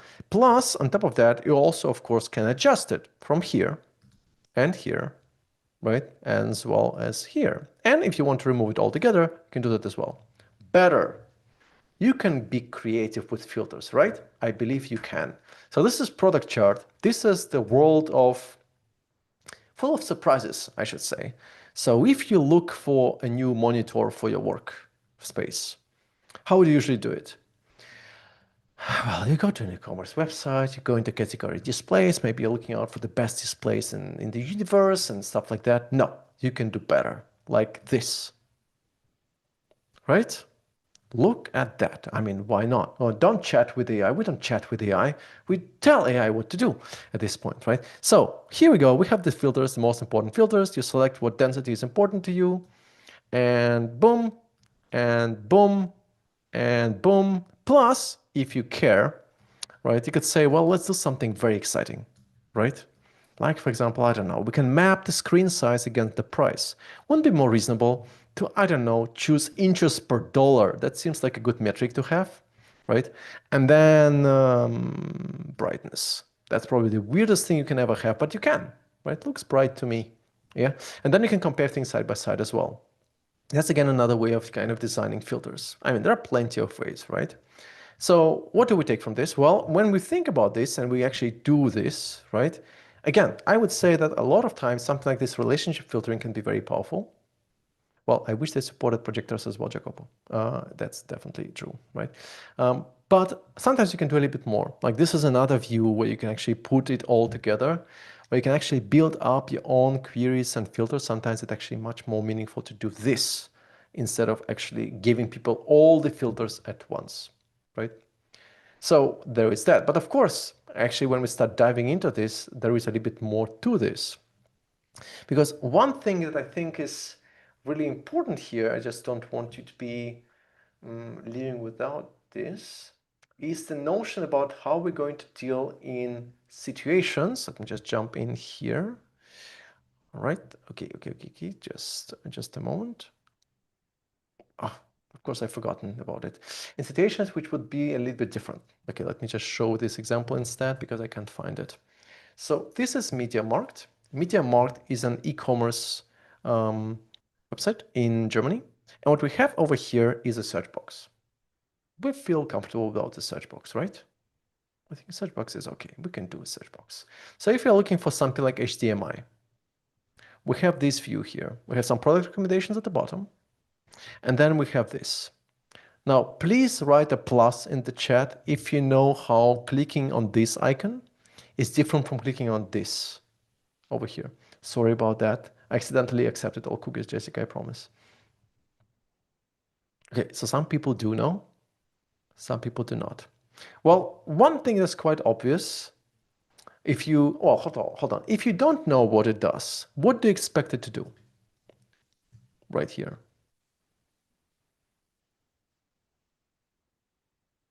Open a new page, open a new tab, transport me to a location, up a category, open a tab. Well, not quite. Now, sure enough, when we actually click on here, well, then that search is being executed. That's what we were expecting. However, right, if you click over here, that's what happens. It brings text into the search box, right? It's a very useful pattern. It's an incredibly useful pattern that nobody understands, right? That's a bit of an issue with it. Because when you actually think about this, this is great because it actually helps people avoid your results pages. The problem with it though is, right, if you actually want to use it and want to highlight it, right, well, you need to be quite careful about how exactly you're going to design it. So let me just give you an example of that in action here. I had it and now, of course, I lost it because I always get lost in here. Do I? No. Okay, I will need to double check and refine it in just a second. Hold on, just a moment, everyone. You see, this is me. Doing things, life is always hard. I think it was at least autocomplete, autocomplete, autocomplete. I hit my autocomplete section. I have it. And this is just what I wanted to show you. Here we go. Here we go. Excellent. So very often what would be a better idea to do is to actually add these little chips or badges or whatever you want to call them. So whenever somebody is typing, you distinguish visually between the keyword suggestions and searches that people are executing, right? This is kind of a new design that Google has been rolling out. I'm not sure if it's everywhere now or not, but this seems to be now changing, right? Because of course, this pattern that you have seen now in MediaMarkt is actually coming from Android. But again, it's changing now, so maybe it will look very different soon, right? So keep that in mind because once you're dealing with this, from my experience, actually is really, really badly understood, but very, very, very helpful. Okay, the marathon is almost over, just 15 more minutes. Everyone, just in case you need to leave, just don't forget that you actually have access to the video recording as well. We will send it to you by email. By the way, I've forgotten I do have some training on Maven coming up. So just in case you're interested, I'm going all in into AI. This will be fun. And also on measuring UX as well. So this would be also fun. Feel free to explore. There is also a friendly coupon that you could use as well. but I don't want to waste your time, so I'm just going to continue here. The fun part. Get ready. I'm trying to knock up your socks if I can. Tables. Right, just 15 more minutes, everyone. Tables. Tables. Who doesn't like a good table, right? Well, the tables that we're dealing with are usually going to be quite challenging. Maybe like this, maybe like this, or maybe like this. These are not simple tables with 2 or 3 columns. They're probably going to look different. Maybe they will look like this. Beauty, beauty at its best. Now, remember what I was mentioning before, right? When you think about the product, right? Yes, the second example is indeed AG Grid, which is fantastic, by the way. When you think about the cities, right? I think it's represented itself in many different environments too. Now, if we look at some examples, like this here, this is an actual eye tracking study on Finviz, which is a financial visualization tool. What you have here is filters on the top and then the data table at the bottom. Can you guess what that person here is doing? Now, this sequence is numbered, so going from 1 to 60, right? And then the size of each blob represents the amount of attention people spend on it. So can you tell me what the user is trying to do here? Rachel, I'll get to a question in just a moment. Try to escape, says Irina. Hello, Irina. No, hopefully not. Find a specific data point to understand the effect of filtering, sorting a column. Well, I don't know where one is. It's probably somewhere over here because there's 2 over here. Ah, very good. Omid is found it. Excellent, Omid. Trying to filter and then sort. Yes. So obviously there is a filter selected, which is healthcare sector. And then the table is being explored. And then when we look at it exactly, there is a lot of attention spent over here, right? And then a bit of attention on the data table, right? And what you also can maybe spot is that, of course, right here, there's a lot of attention because that person is sorting by that table column, right? This is going from high to low. So what I want to kind of emphasize at this point, like in this particular journey, for example, and this is very common, the person has never looked beyond the 3rd row. They looked only at this column, right, at best, and then jumped into page 8 or something. Why on earth would you say, you know what, this is nice, but I want to go to page 8. I belong to page 8. Why would you want to go to page 8? Is it because you're looking for meaning in life on page 8 or something? Or maybe it's a lucky number. Indeed, Ali, very good. Didn't think about it. This is funny. Yes, maybe this is indeed like a number, right? So this is a point where people are, or a person is just lost and trying to guesstimate and jump to hope to get somewhere, right? But this is very random. Now we might want to improve it. Now, if we look at a data table like this, how would we actually improve it? Well, I need to bring back this notion that I was actually trying to highlight earlier. So please somebody remember that I'm right now on slide 638, because otherwise I will forget, I believe. So when we look at the navigation, like I'm just going to type in 638 because otherwise I will be really forgetting it, right? So when we look back and see what we can do with that, well, there are a few things that are relatively easy to do or to pull off over here. One thing that would be quite helpful is to actually give people a little bit more control around where they're jumping, like this. This is called steps pagination. Right, where we could say, well, based on what somebody is sorting by, we could maybe surface that information, right, on a page, dynamically or not, right, so they know where they're jumping. That might be helpful. So instead of just jumping to page 8, right, maybe they're sorted by a particular column, we'll be surfacing that information over there. And that's one thing. Another thing we could do is so-called scroll bar range interval, where we could say, maybe we could highlight a little bit better where people are jumping. Like if you have, let's say, a list and you're sorting by something, like let's say by pricing, wouldn't it be helpful to, I don't know, have something like labels next to the scroll bar to indicate where a person is jumping? So when you click on 210 in infinite scroll or whatever, you kind of know where you're jumping. That might be helpful. You can also be doing it for pagination in the same way as we saw. This, by the way, is a very famous, well, for me, not for everyone. It's a very famous screenshot I have taken of IKEA 2014, which probably should be turned into NFT so I could actually make millions. Because this is the only time I saw this pattern in action, the only time, and then it was gone.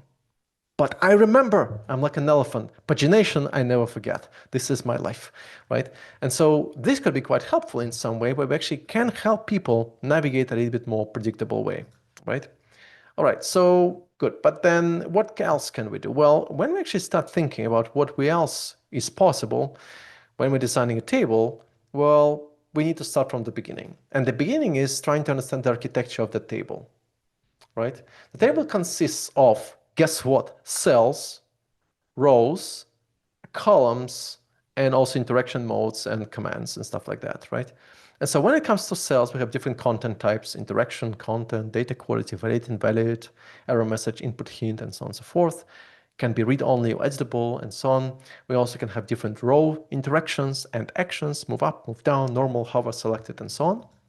And of course, we can keep, back. Sorry. We could also go back, go down here, we have column, top bar, keyboard support, error handling, and so on. We just need to understand what exactly do we actually need, right? And once we do that, we need to think about what kind of interactions we actually need in a data table. So let me just jump in and show you a couple of examples. This is my favorite example ever. This just fits so beautifully in the nightmare of examples I was showing before. I have to show it. This is a risk assessment tool. Anybody working in risk assessment? No, not Roman. I'm feeling a little bit happy. Sadly, oh my Ali, I'm very sad. Oh no, Ruba, very, very sad to hear that.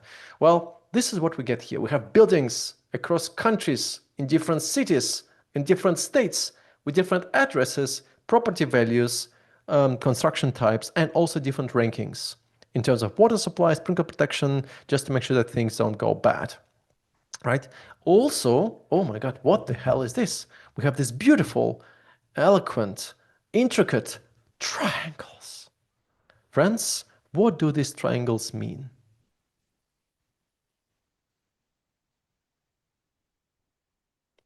Ah, very good, Flora. Yes, this is order. This is multi-sorting, because you can sort by one column and then you can sort by another column, because why not? I mean, very often it's actually very much needed and very helpful, right?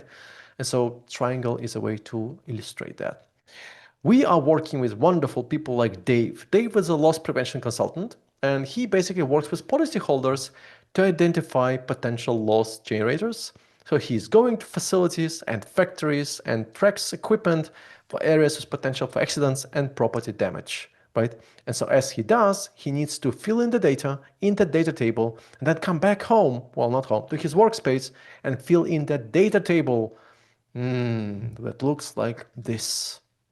And we want to make the life of Dave better, right? Funnier, happier, more successful in so many ways. So we can do that. Because when you look at the data table, as I was showing before, typically there are only few interactions, because again, people are exploring any interface through the lens of that city, right? And so when we look at this here, right, here we get what? Well, we have different buildings, country, city, state, address, and so on and so forth. And then we have different rankings, right? Plus, of course, we shouldn't be forgetting that we also have wonderful things here like risk quality modeling. I'm very curious. I really want to find out why it looks different and why it's all the way on the right, but that's a different story, probably. And so when Dave does this or explores a particular column, what is Dave doing here? What's his task? Why is he exploring one column at a time? Dave's job will not be replaced by AI. That's probably true. Prioritize, says Alex. Speed. But specifically, if you had to say, well, at this point, Dave is doing X or Y, what is Dave doing here?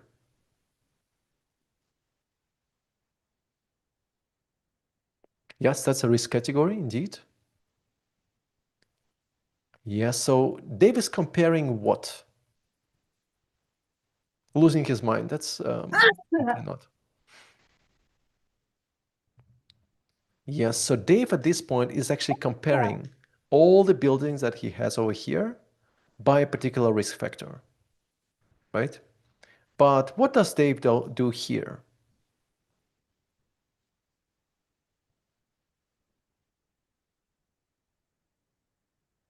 Right, diving in and exploring in specific property, right? So there's that journey, and then there is that journey. Now, sometimes you'll be looking at multiple rows, sometimes you'll be looking at multiple columns. Sometimes you have these different use cases. In fact, these are the two common use cases that you would have here, comparing within a single column and view a single row detail. Can we map that? Absolutely, that's straightforward. What we could do here is something like this. If we wanted to optimize this for mobile, we could do this. We basically would have enabled that broad Dave to explore multiple categories, one or another, or maybe a few, right? Or if they need to actually go in and dive in deeper, well, we can do that too. That's the same journey. That's easy. That's much easier than just putting a table on a map like that, right? Or putting a table on mobile and call it a day. But you can also do a few other things. If you have a lot of stuff in your data table, like maybe this, right? How would you map that into a mobile view? Because in a mobile view, obviously, what we can have, of course, is a horizontal scroll, but it's not a great experience, right? Well, one thing that I think could be very helpful, and I highly recommend you to actually explore it as well, is to introduce tabs within the table. So what you have here is, and this is a wonderful example from Nettie, right? She got in and said, well, let me help people explore a particular set of data points or columns through tabs. So I have a box score over here, which shows you these 6 columns, on off, which shows these 6 columns, and overall, which shows these 6 columns. So kind of matching or adding, so to say, well, how many now? It's 5 columns, right? 15 columns within 3 tabs, 5 each. Now, the problem is you can't see all at the same time, right? So maybe you should be able to customize and select what you want to see, what you don't want to see as well. I think on its own, it's actually a pretty neat idea to have, right? Here. But overall, when we look into tables, it's not that groundbreaking, right? Because what you have here is different types of data. Usually, something like 6 or 7. Alphanumeric, numeric, icons, badges, simple charts or mini charts maybe, and then the buttons, right? And then when you look at alphanumeric, they're left aligned, numeric is right aligned, icons is usually left aligned, badges are centered, simple charts are right aligned, both for comparison, right? And then you have action buttons that would live over here. This will become, of course, very important when we're dealing with batch actions or stuff like that. But on the level of the components that we have, we'll have quite a few cells. Numeric, right? Sometimes they will have children, they might have status, they might have a bar chart. It can get very quickly very, very complicated, I have to say, especially when you're thinking about errors and error messages and different states that you might have there as well. So unsurprisingly, quite quickly, you might end up with something that looks like this, right? We might have different statuses. You might have some action buttons over here. You might also have some filtering or like kind of live filtering over here. This is coming from the Visa design system, a fantastic design system to explore as well, right? So it can actually become relatively quickly, relatively complicated, right? But then, especially when it comes to something like bulk actions, I think where it really shows, because I don't know if you worked on bulk actions or file uploading or batch actions or something like that. It can become very difficult very quickly. Of course, a very common way of us to designing it is something like a checkbox pattern, right? This was Visa design system, V. So if you type in Visa design system, you will find it, right? And what we have here is relatively straightforward. Whenever it comes to bulk actions, we have always 2 things, actions bar and row actions. That's all you always have. Row actions on the level of individual row, right? And actions bar on the level of multiple rows. That means, of course, that whenever you're selecting some of these checkboxes here, some of this action bar will appear. Typically, we also might want to highlight what has been selected over here. And if too many things are selected, some people might want to filter them as well, by the way, depending on status and something like that, right? That's not the story. And when it comes to those bulk actions, I found one example from Shopify in 2021, I believe, which I'm still very impressed by. I think it has changed now, but I want to show it to you because to me, this is a great example of how bulk editing can work, right? Sorry about the quality of this, but I think it's really fantastic. So first of all, we have a lot of products here. right? And let's imagine that for all of those products, you might want to change something, like reduce the price a little, or change the category, or rename, or anything of that kind, right? And so this, I think, is being explained here, right? So you select all these options. Of course, this bar, this action bar appears. You can also select all products from the store, not only the ones that are being displayed at the current view. Then you click on Edit Products. So it's bulk editing. And then it becomes kind of an Excel view, right? Plus, on top of that, you can also add your custom fields. Some of them are already available and visible here. You can also opt out and remove them if you like, right? And then they disappear. So just a regular Excel view. Then you can just add any fields that you actually want to change. So if you might want to change the price everywhere, or you might want to change inventory or anything else really, right? You just select whatever it is that you want to change. Remember, we saw something like this already in Yahoo too. You basically select whatever it is that you want to change before you're changing it, and then you change it, right? And then you select this part and that part and a few others, right? And then you just add a tag on all of them at once, like you would in Excel. Very straightforward and very simple as well. And of course, this is showing up in many different places. This is coming from eBay. On eBay Design System, it's the same story, which I actually like as well, because you can say, not just I want to remove something, but you can also add all of it at the same time, or you want to share all of it and only those products that you have selected in the same way. I think it's actually pretty cool. They also have a really big bunch of guidelines around bulk editing and file uploading, which I highly encourage you to kind of play with as well. And just one more example I want to show here, just to indicate how simple some difficult things can be. Again, if you ever worked on bulk editing or bulk uploading, you will know that this is probably quite daunting. Well, because when you think about bulk operations, typically it has at least 5 stages. Pre-import, we have to prepare people with something like template maybe or something like that. Have a file upload, then you have a mapping, then you have repairing of that mapping, and then you have import. So that means that you will actually usually deal with something like this. This is a great example of this in action. First, you tell people what format you're expecting. Do not expect people to follow through literally, because people are strange creatures. So you prepare them first, then they upload. Whatever they upload is probably going to be incorrect, right? So you might want to make sure that they're actually flagging if something isn't right. Then they upload the right file. Then from that point on, you go in and say, well, excellent, that's what we have. But reality will often look a little bit different, because whenever you do the mapping, right, it might be fine right away, but usually it will contain errors. And when you have errors, one little feature that can be extremely helpful is right here. Only show rows with problems. If you have a big data set, this can be extremely daunting to go through dozens of pages to understand where the error actually is, because they're sorted in a particular way, right? So you click on it, and then you see only those rows that have a problem. You fix them, right? And then you basically have done all the work. This is so simple, but it's very, very difficult to get right, right? It can be very, very difficult to do well. All right, everyone. So I think I'm running on low on time here. So I just want to finish at this point and also leave time for any questions that you might have. But I want to just really summarize very briefly what we have here. Basically, when we're dealing with complexity, we should not be underestimating it, but we should not be overestimating it either. Complex does not mean that it's unmanageable if it makes sense to people who are using it.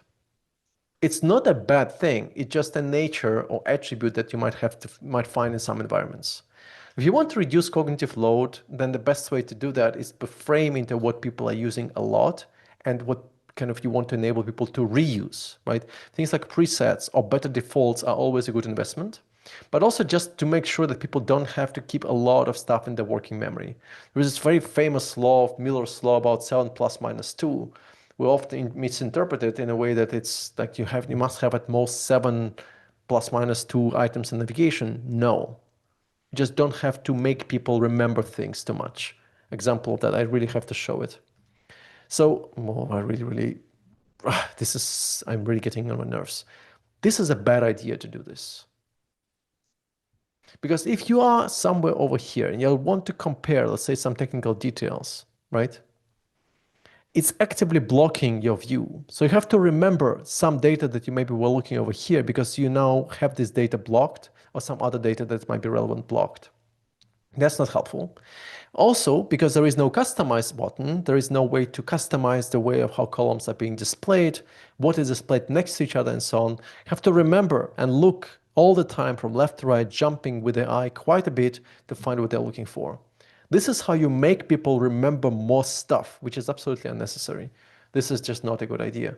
For example, having a dedicated panel right here, when you click, let's say, on this part, on this stock or whatever, it could be a good idea to show a dedicated panel over here, pushing this column on the right.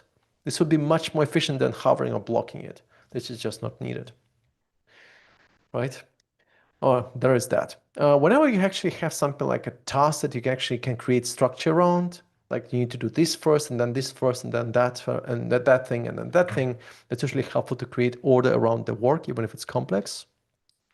We also can use navigation queries to help people move forward. You can have scroll bar range intervals for precise jumps, as I was showing next to the scroll bar, also for pagination. You must prioritize and deprioritize to improve navigation. Filters, typically above search results, can also be inline on a column, right? Relationship filtering is extremely efficient, can be also a good alternative to tree, data tree, right? Usually every single complex project will probably start with a task analysis. And I really have to show it, sorry everyone. It's a good idea to use action dots to design around dashboards. So let me just show that because I think it's something I should not be skipping, right? When we're looking into dashboards here, everyone, there is this famous rule that I learned from a book on dashboard design patterns. This is a wonderful website for that, dashboarddesignpatterns.github.io, which showed this. This might look scary to some of you, right? But this makes so much sense when you actually start applying it. The idea behind it is whenever it comes to a dashboard, you will always have a situation where you have 4 different areas or 4 different attributes competing against each other. It's either screen space that wants to win, or the level of abstraction has to go, or the number of pages is going to increase, or interaction is going to increase. And there are connections in between them. They're not random. It seems like there are too many arrows in one direction or the other. No, this is all making sense. If you think about the dashboard that you have to design, if you have a limited amount of screen space, right? If the amount of screen space decreases, then the level of abstraction has to increase because you can't show that much detail. At the same time, if the amount of screen space decreases, right, you'll have to increase interaction cost. People will have to navigate more. And also, if the level kind of screen space decreases, right, you will also then increase the number of pages.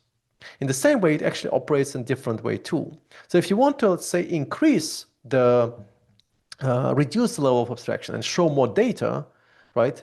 Well, then you kind of need more space, right? Or what you also could do, of course, is increase the number of pages. Or what you also can do is increase the interaction cost as well.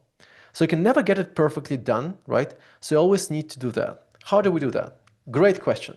One simple way to deal with it, right, is to introduce something that Nick Deborah called action dots dashboards. Let me show this here. Probably have to find it here, action dots dashboard. This one, which I think is actually quite fantastic. So I'm going to drop in the link here as well. This is just something that I put in. Oh, sorry, this is the right link. This is something that I wrote just a while back, where you basically first choose the right metrics together with your stakeholder who tells you what they want to see on the dashboard. Then for each of these metrics, you define these different sections. What's the crisis value? What's the actionably bad value? Actionably good value that you might want to do something about it, and best case scenario. As long as a particular data point is staying within a particular range, you don't need to highlight it. So then when you're designing a dashboard, what you actually do is you only highlight those things that fit within this or this area. Now for color blindness, it might be a good idea to replace red with another color, like maybe blue or so, right? But you kind of highlight that part on the dashboard differently. So that would look like this. If we think about the particular experience, like what we have maybe over here, right? You know, when we look at this, going down is not necessarily a bad thing. Going up is not necessarily a good thing or bad thing. So very often people need to spend a lot of time reading the dashboard, trying to understand what it actually means for them. Because ultimately the purpose of a dashboard is to make sure that it actually is actionable, right? So how can we actually improve that then? Well, we could design something that will look much more like this, right? This could also be a dashboard view, right? Where we basically take little space, right? But that space that we have, we use to actually display important things. You can imagine a little area displaying all important metrics like this here. So if something is, let's say, red or so, it requires attention. Something is blue, it maybe is a good thing, it requires attention, right? But above it, you will be highlighting what exactly you need to do about tech support, Silver Trail, and Lightfoot, right? This could be much better because then somebody can say, well, as long as everything else is in the same average okay area, I don't need to do much about it. I don't need to pay attention to that. Sometimes you'll find it a bit more detailed. Like this is an example from IBM Carbon Design System, where they use also shapes to indicate different status indicators, right? Which is a good idea for accessibility then as well. And again, in general, it's a good idea to think about this color scheme, which is again more colorblind friendly compared to what we have again with red and green. Right. So this is actually the point that I wanted to bring up around that, right? Whew. All right, so with this, finally, right? The final thing I want to mention is that you probably want to avoid oversimplification. This is always very dangerous and always very daunting. This is how bad products emerge or how complex products that must be complex become very difficult to use. So if you're looking for more of this, I would like to highly invite you to explore the wonderful magical world that I've prepared for you, because I also launched 2 video courses. One of them was free actually now. One of them was smart interface design patterns. You can also get a friendly coupon code, Maven26, to get access to video course and training on that too. I also have a measure UX and design impact, which is something if you want to articulate to your stakeholders how you contributed to an incredible impact on business. That's maybe a course for you as well. And as I mentioned before, there is also a Maven course that I'm actually launching, which actually starting, I think, in 2 weeks from now. With this, cats and more cats, and thank you so much for being here, everyone. Sorry for being a little bit chaotic. I think I had way too much coffee. Way too much coffee, but I hope there was something meaningful in there. Also, just a quick reminder, there's a Google Doc right here. You'll find all the links over here as well, including slides too. Obviously, we went through like, what, 30% of all slides, maybe 25 or so. And also the links to the training are over here. Please take a look. Maybe that will be interesting for you as well, right?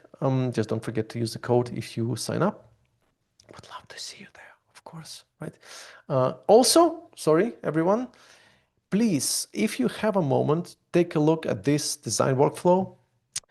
This is something that I just put together for me as a reference to keep in mind. This is my process. This is usually something that we do in the course, in the training as well, when dealing with complex products, right? The discovery, the context, and so on. Plus also what I usually ask customers or end users, I should rather say, depending on the users that we have, to understand their top tasks, right? So hopefully I also can copy paste this as well here. So you hopefully will find it meaningful and useful for you too. And also just in case, it's right here, but also it's a Google Doc where you will find design workflow updated over here. Hopefully it will make sense. I tried my best to explain it in a way that would be helpful, plus a lot of other stuff here as well. All right, I think this is it for now. I'm going to stay for another 15 minutes for any questions that you have, everyone. But of course, if you have to leave, feel free to leave. Thank you so much for joining.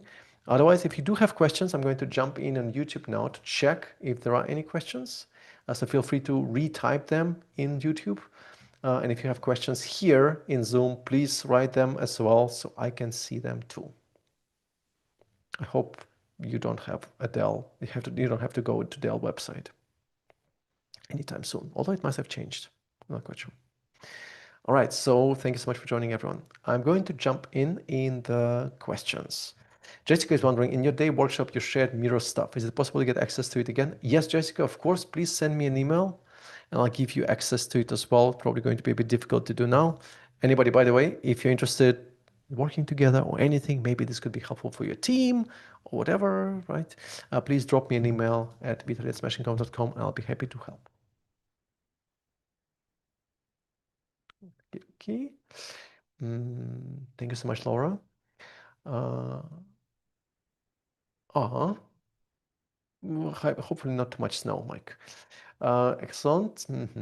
So question from Flora. Hello, Flora. You talked about the left sidebar with icons with and without labels. You're advocated for always adding a label as a starting point. Yes, I would always start with it, which is usually very common in UI and UX because an icon is not understandable by itself. But doesn't it depend on how often the product and its actions are used? For example, Figma left side, but they don't need labels for me. Good thinking. So I would say that heavily depends on the frequency of use. Because in the same way as people learn, right, how to use icons or what they mean, they also forget that. If the icon is obvious, like search icon doesn't necessarily need an explanation. But for accessibility reasons, you still need to provide a search for screen reader users, right? So one way or another, you need to support that. But you might not need to show it as search button, right? So you need a loop icon, like the search icon as a button, right? And usually it's a good idea to have search as well, but if people are using it all the time, that probably doesn't matter, indeed. In the same way, if people are using the same workflows, are using the same flows over and over and over again, you might not need it either, right? But again, if people are using the product every now and again, and maybe using some islands of that product every now and again, then it might be a good idea to test if it actually would be better off to have it. Oh, hopefully, indeed. I would love that. Right. So jumping further here. Jacopo is wondering, you mentioned about domain learning. How do you define how much learning is enough and how to make the case for the need of learning more? I mean, I'm working now with the European Parliament for the last, 3 years now, and I feel now much more comfortable than I was, let's say, 1.5 years ago.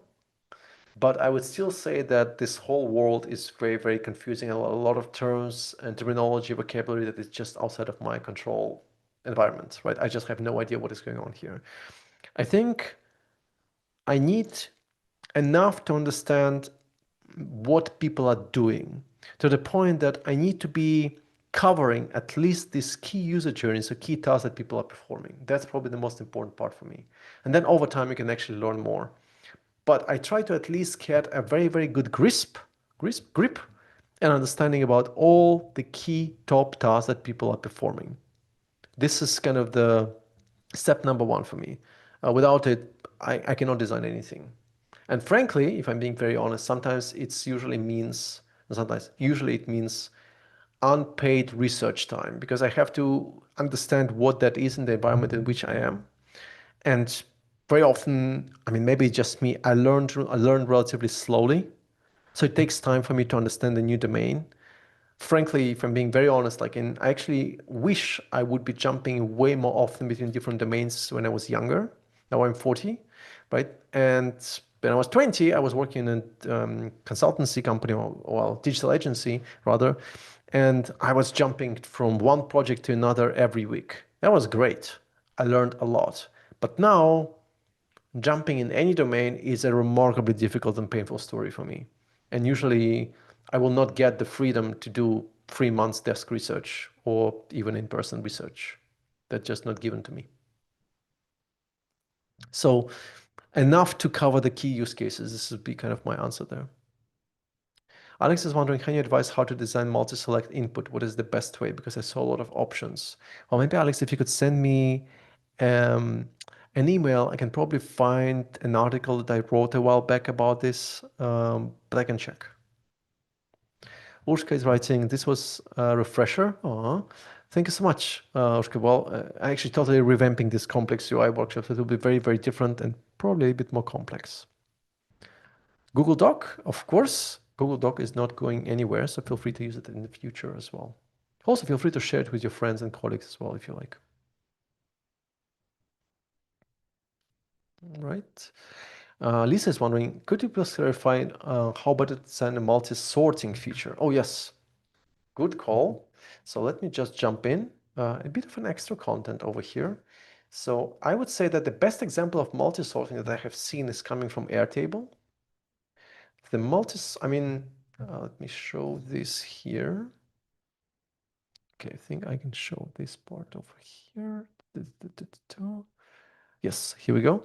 So this is coming from Airtable, and on Airtable you have sorting button on the top. When you click on the sorting button, you basically have an overview of the different kind of constructing. You can construct your own multi-sort. You can say, I want to sort by this, and I also want to sort by this, and I want to sort by this. And you can also pick another field to sort by. You can select, because again, sorting is always two-dimensional. It's one direction or the other, right? You can select if you want sort from first to last or from last to first, from empty to filled, from filled to empty, from 1 to 9, from 9 to 1, and add whatever else you want. Plus, whenever somebody is starting sorting, or you maybe want to change the state, you can say, I want it to be automatically changed or not. But it can also look a little bit different. In the mobile environment, for example, you might want to say, well, let's have a sort button. Again, I would never call it multi-sort, by the way. Most people would not understand what it means. You can just sorting or sort and filter. It's fine if they're combined. And you can actually map it this way. So you can sort by multiple things and there will be checkboxes. It could also be dragged, so you can actually define your priorities. But of course, what you should be keeping in mind is that usually this is not enough. Because when you select it, you don't define the direction, right? From high to low, from low to high. What does it mean, sort by priority? So usually we'll want to have something like this and enable people to choose in between as well, right? So, or toggle in between in some way. That's a very nice and simple way to do this on mobile. But personally, I would say overlay like this, what you have on Airtable, seems to be very kind of a good call, right? Also here, I think you can say, you can do a few more things. You can sort by fields by also removing them and also dragging them around. So this is, I guess, a different view that they had here as well. So that would be for me a go-to example for that. Using tooltips. Well, tooltips or hover view, right? It's kind of the same story. It slows people down when we don't want them to be slowed down. I mean, if you have, let's say, 5 or 6 icons that are ambiguous, then people will be dancing between those icons, hovering over them, trying to understand which one is right for them. That's just a waste of time. But what you also still can do, and this is an example that I like from Intercom, right, is you can say, well, let people choose if they want to have an expanded view of that primary navigation, maybe even resize it if needed, although that's usually unnecessary, right? Or if they want to have a collapsed view, right? So that's sort of another option. But usually I would say if it works in your test, that's fine, but typically not necessarily the greatest idea. Jan is wondering, what are your thoughts on the emerging trend of more internet being browsed by AI agents? Are we reaching the peak of UX? It will be less relevant because we might need to focus more on data structure, essentially designing products that AI can understand as well. Well, I would say there are multiple layers to this. On the one hand, yes, a lot of products like e-commerce probably that are very similar anyway, tasks can be very much automated there. But I would say that if you're dealing with expert software that we are looking at today, like modeling software, things like that, I mean, I find it quite difficult for people, at least as of now, to be trusting AI to the point that they can say, well, AI can model it for me. AI can do quite a bit of groundwork, but you still will need to be playing with that UI in some way. And that playing probably should be better than just writing in a text box to articulate something to a chatbot, right? It probably will need to have some presets and knobs and controls as well. They just might be automating some things that you would need to kind of articulate with much more precision in the past. And that's okay with me, but I don't think that those things will necessarily be kind of managed by agents. I mean, we're also dealing with situations again in fintech and in power grids, simulations with things that rely on an incredible amount of human expertise and accountability that AI just doesn't have. So I see some tasks being automated there, but a lot of tasks still staying within humans for good reasons, I think. Kai is wondering how to convince a company that their company is actually complex and shouldn't treat it like in an out-of-the-box app in terms of UX?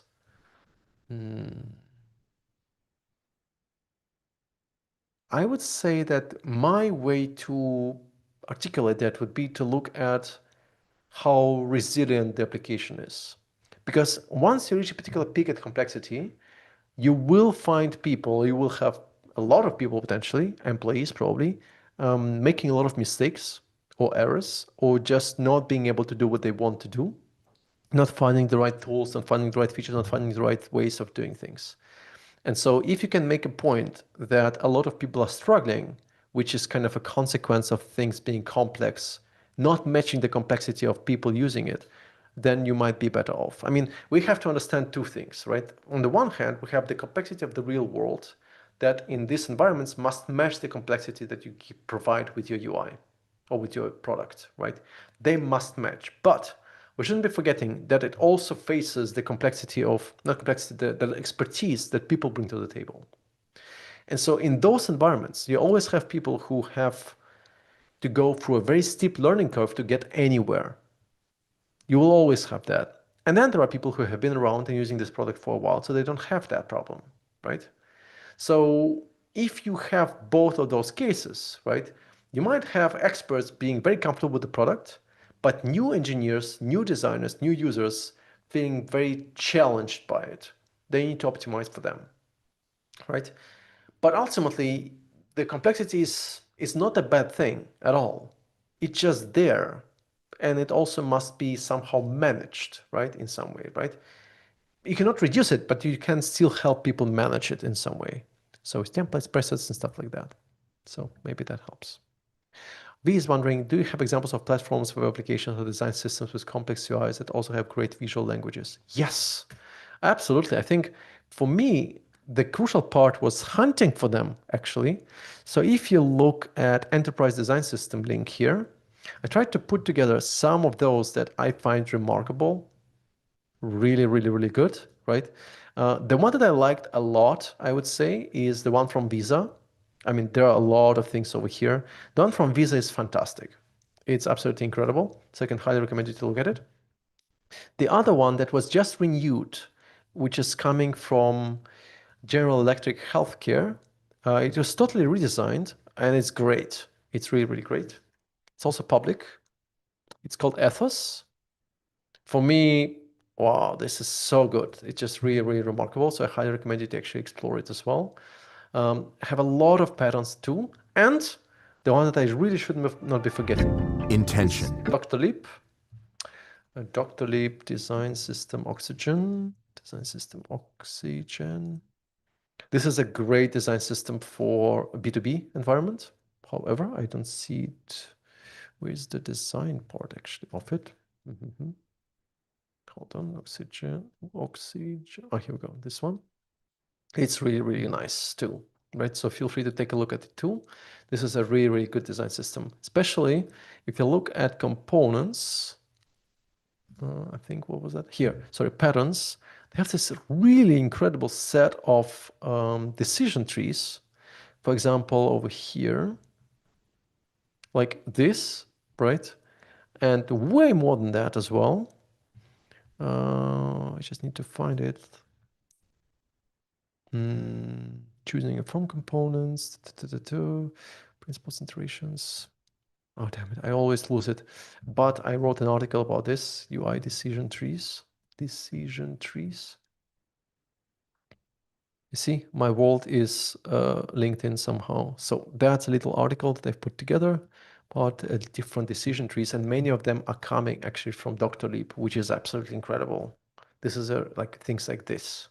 How to choose between the badge, a peel, a chip, and stuff like that. Great, great stuff. So feel free to take a look too.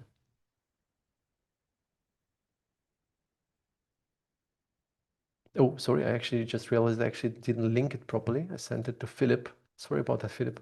Here we go. I just pasted it in here to everyone.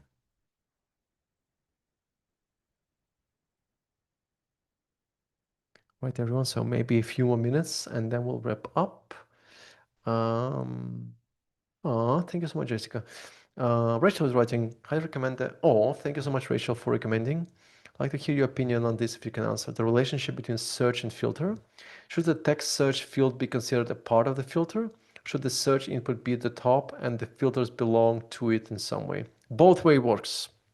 I mean, sometimes you find the text box and then you have filters or chips next to it, right? That's all fine. I think a good example of this that I can show you, because I kind of skipped it, right? Let me just show this. One of the good examples that I actually could show you, this is sorting, something like this here. Is it this one? I think it was this one.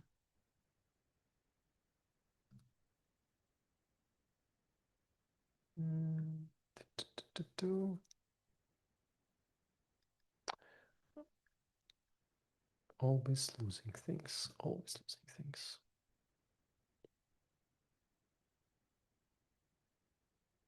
Yeah, I think, here we go. I think it is this one.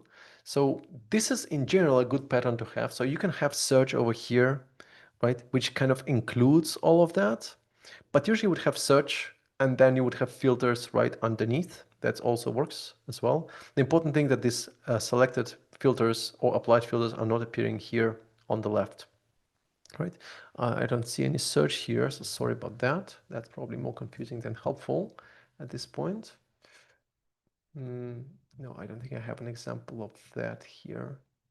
But sometimes you just have both, right? Which is kind of fine too. I mean, it depends, because if you have, let's say, 5 filters that are being selected, right, or 6, then there is not much space for search to kind of show anything, right? So that could be a bit of an issue. Oh, here's an example I was looking for, right? Which is kind of a query field from Goldman Sachs, where you have search, and then you can keep searching, right? And then you still have filters in there. But these filters could, of course, also leave at the bottom. Now, the reason why they do this, by the way, is because they actually have suggested filters here. So as you keep typing here, they're combining filters and search in one, which is also working. So I think it could work too.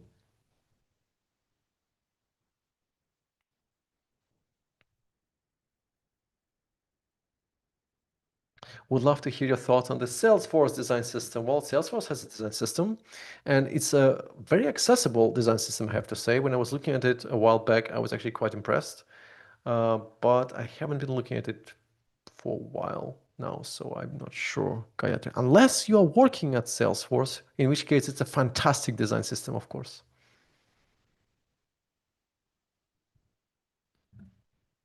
Right? Excellent. Well, thank you so much for joining, everyone. Thanks for spending 2 hours with me looking into this madness of complex UIs. Well, if you're curious, the video link will be appearing here, but you also will be receiving a link as you signed up for this too, probably within a couple of hours or so. So you can rewatch, share it with your friends, colleagues, and everybody else. No strings attached. And hopefully see you again soon. Hopefully, maybe even very soon. There are a few links over here. Feel free to explore as well. Just saying. I was told to say that. Thank you so much for joining, everyone, and see you next time. Thanks, everyone. Bye bye.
Thanks so much for coming, everyone, and see you again soon, hopefully.